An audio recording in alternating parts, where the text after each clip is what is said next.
El Kremlin ha anunciado que Rusia anexionará formalmente mañana 4 regiones ucranianas como territorio propio. Una farsa para el presidente ucraniano Volodymyr Zelensky, que ha convocado para ese momento a su Consejo de Seguridad Nacional, mientras exige que Occidente una severa reacción ante el exceso de Moscú. Naciones Unidas, por su parte, advierte de que cualquier anexión viola el derecho internacional. En la Plaza Roja de Moscú se ha montado un escenario para celebrar la anexión el viernes. El presidente ruso Vladimir Putin tiene previsto pronunciar un discurso tras una ceremonia de firma con los líderes separatistas que ya están en Moscú. Cuando en 2014 Rusia se anexionó Crimea en Ucrania, lo hizo mediante un proceso similar. La ONU ha rechazado con firmeza la anexión rusa en Ucrania. El secretario general de Naciones Unidas, Antonio Guterres, subrayó la ilegalidad de los referendos y recordó que se llevaron a cabo durante un conflicto armado en activo en áreas ocupadas por Rusia, fuera del sistema legal y constitucional ucraniano, y que no pueden considerarse una expresión genuina de la voluntad popular. Escuchemos.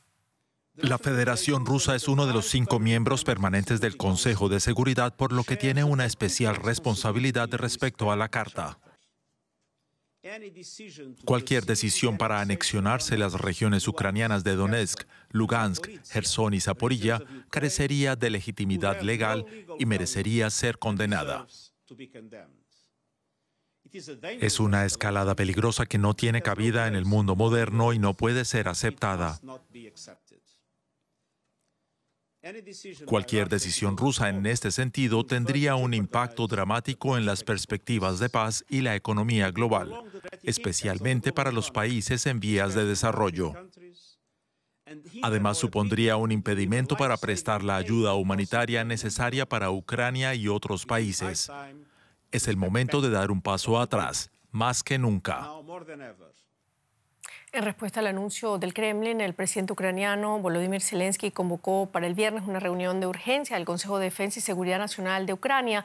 La ONU, escuchamos, acaba de condenar tajantemente esa anexión y ha reiterado su pleno apoyo a Ucrania. ¿Pero qué dicen en la Unión Europea? Lo hablamos ahora con María García Sornosa. María, Zelensky manifestó horas antes la necesidad de una reacción potente de la comunidad internacional ante los actos ilegales de Moscú, según dijo en una conversación telefónica con su homólogo polaco, Andrzej Duda. ¿Cuál ha sido la respuesta de la UE?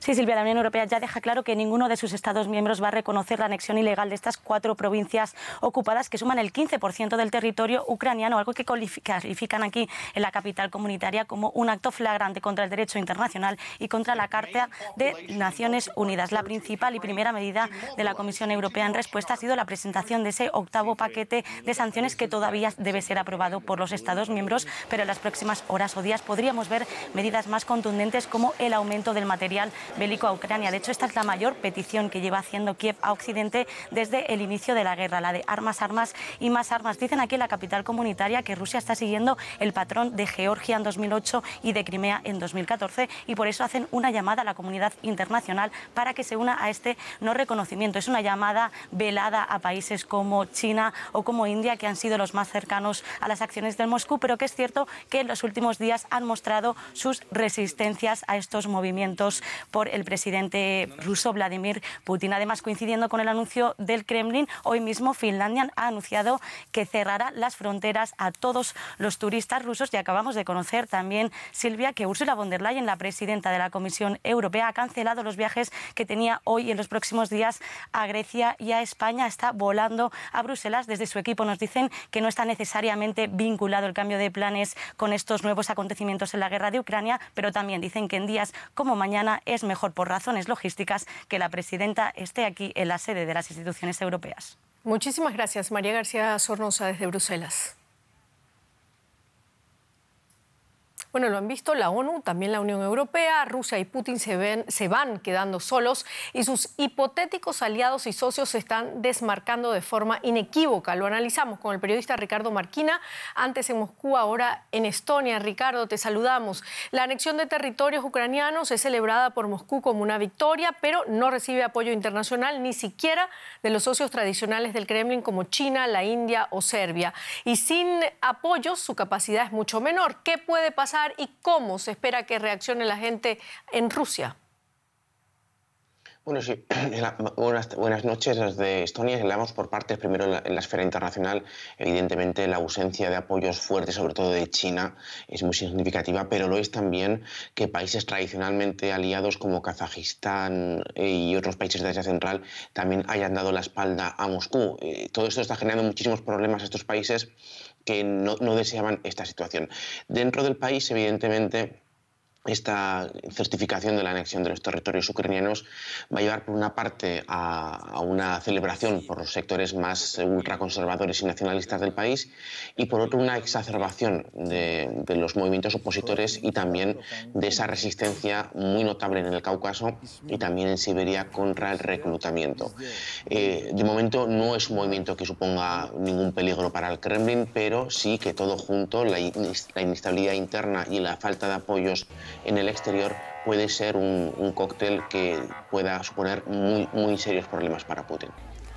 Ricardo, la oposición bielorrusa advierte de que el régimen de Alexander Lukashenko se prepara para entrar en la guerra. El crítico Pavel Latushka, antiguo ministro y embajador del régimen en varios países europeos, ha denunciado que Minsk ha dado el visto bueno a la llegada de 120.000 soldados rusos a territorio y además la aportación de otros 100.000 bielorrusos. De ser esto cierto, ¿qué efectos tendría en el conflicto? ¿Se preparan Rusia y sus aliados para una guerra total? Bueno, por partes también aquí.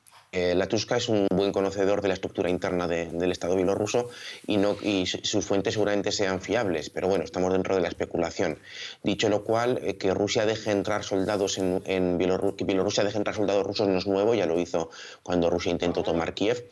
Lo que sí que sería novedad es que participen en las hostilidades soldados bielorrusos, o sea, que Bielorrusia entre formalmente en la guerra. Eso sí que sería algo nuevo y también un territorio que jamás ha pisado Lukashenko. Recordemos que en 2020 tuvo unas protestas que estuvieron muy cerca de costarle el puesto, estuvo a punto de salir huyendo y finalmente consiguió mantener el poder, eso sí, con una fortísima represión contra sus ciudadanos.